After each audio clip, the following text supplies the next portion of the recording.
Sazi ishte që tingulli dhe tingulli jo vetëm në formën e tij klasike, por edhe në rrafshin e tingujve që kanë sirenat, që kanë çekiça, që kanë shinat, vagonët, por edhe ambientet e brendshme, siç e thash, ajo është një godinë me një lartësi prej 8 metrash, kështu që artistët Elmar Lrodi,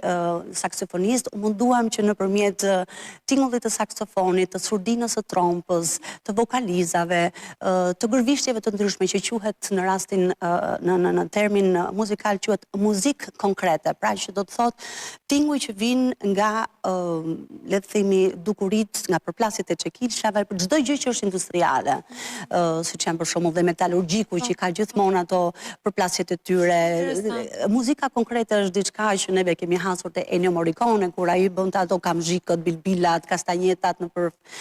filmat me western, me cowboysa, le të themi në atë kohë. Kështu që ne jemi munduar pikërisht këtë tingull ta sjellim si të tillë, por dhe me narrativ me poezi